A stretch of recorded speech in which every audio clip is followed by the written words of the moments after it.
English story, A Firefly in Florida. It was a beautiful spring evening in Miami, Florida. Melissa and her friends Marta were patiently waiting in Melissa's backyard. Marta had a glass jar ready to go. The sky darkened, and a few minutes later, fireflies began to appear.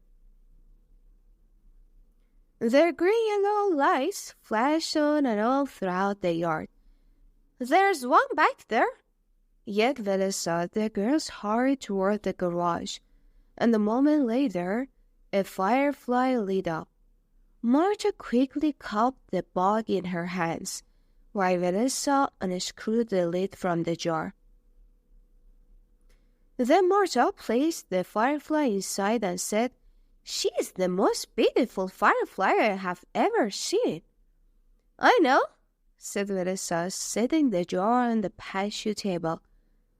"We're so lucky we caught her. Let's leave her out here, and we'll check on her tomorrow night." Fiona the firefly looked out in the yard. All the other fireflies were gone now. She suddenly felt very alone. She tried her best to squeeze out of the jar, but it was impossible. She became nervous and began to fidget. "I'll never get out of here," she thought forlornly, staring out in the dark yard. A moment later, she heard a rumbling noise. It was Raymond the raccoon, scrounging around for food. Raymond lived in one of the trees in the yard. "Raymond, please help me," yelled Fiona from inside the jar. Raymond turned his head, walked over, and looked at Fiona. "I think I can get you out of there, friend," said Raymond. "Unlike you fireflies, we raccoons have nice little paws that work almost as well as hands." Raymond smiled and held up his paws for Fiona to admire. "That's great, but can you please start using them?" asked Fiona. Raymond nodded and got right down to business. He stood on his back legs, held the jar against his body, and tried with all his might to twist up the cap with his paws. The cap would not budge. "Unfortunately, these fine little paws are just too little," said Raymond. "However, I have another idea." Raymond walked into the back part of the yard, where there were bushes and trees. He found Stephen the snake curled up under a bush. Stephen eyed Raymond suspiciously, especially since raccoons don't mind eating snakes on occasion. "Don't worry, Stephen, I'm not hungry," said Raymond as Stephen stayed hidden under the bush. "Then what can I do for you?" asked the snake. "I wonder if you could help my friend," said Raymond hopefully. Will your friend try to eat me?" asked Stephen, still not moving. "A firefly eat a snake? Not on this planet. Come on, you'll be fine," said Raymond as Stephen slowly slithered out and followed him. "My paws are too small to grip the cap, but you just might be able to wrap yourself around it and unscrew it," Raymond explained. "I certainly give it a try," said Stephen.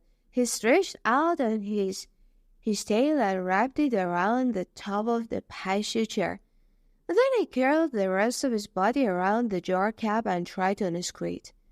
"Wrong way, you're tightening it," said Raymond. "All right, I always mess that up," said Stephen. He tried to turn the cap the other way, but it was no use. The cap would simply not come off. "Thanks anyway, Stephen," said Fiona sadly as Stephen slithered away. "I'm never going to get out of here. Tomorrow night, the girls will come back to give me some food, and then they put the cap right back in the jar," cried Fiona. "Listen, Fiona, I get you out of the jar one way or another, said Raymond. Tomorrow during the day, I'm going to find a way. You are not Charles, so you sleep during the day. How will you be able to help me? Asked Fiona. Oh, I can give up a few hours of sleep to help a friend, said Raymond.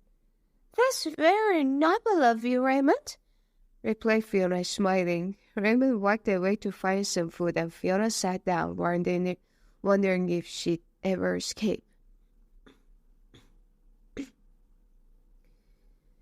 The next morning, when Fiona woke up, she saw Raymond hurrying over to the patio. There were 15 white seagulls flying right behind him. Good morning, Fiona, and please say hello to my friends from the coast, said Raymond. Hi, Fiona said as the birds perched on the table. Raymond nodded to the birds, and they immediately started to take turns pecking at the top of the lid. They have strong beaks, so they just might be able to pry that lid off, explained Raymond. After several minutes, it became apparent that the lid wasn't going to budge. Come on, guys.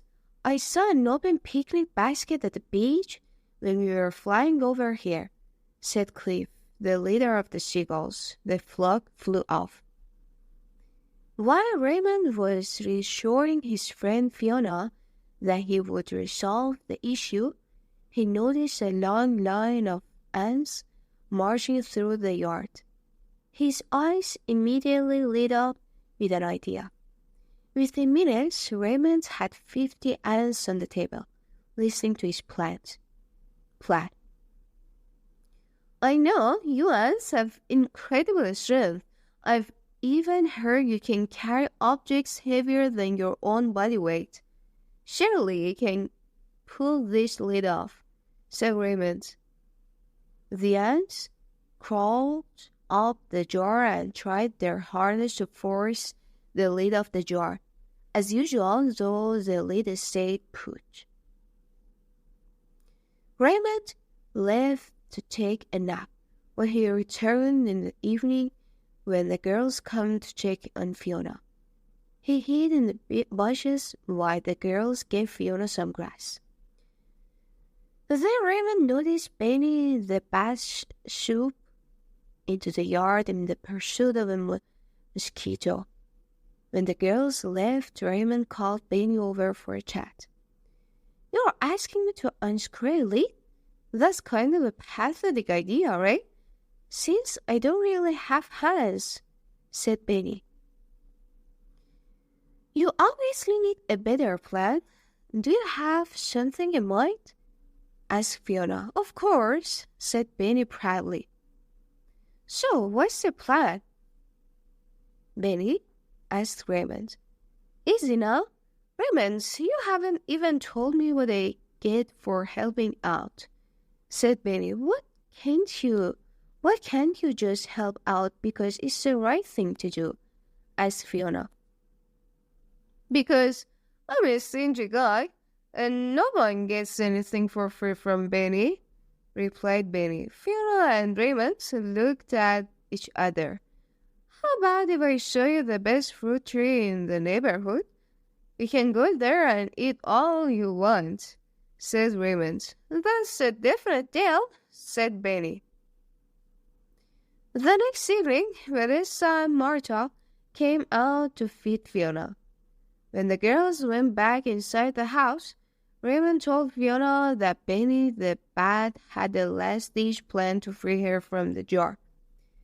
Wrap yourself up in a leaf and cover your eyes, Fiona, Raymond said. With that, Benny swooped into the yard and smashed right into Fiona's jar. The jar crashed to the ground and broke wide open. Fiona dusted herself off and looked around. She was free at last.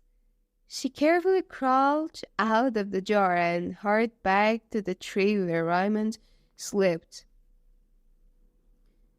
When Fiona arrived at the tree, Benny was contentedly hanging upside down from a tree branch, looking very pleased with himself. Your plan worked perfectly, Benny, said Fiona happily. Hey, I know what I'm doing, Kate, said Benny. And a moment later, Raymond crawled into the tree. Raymond, thank you so much, said Fiona. That's what friends are for, said Raymond, smiling a big raccoon grin. Thanks for watching this video till the end.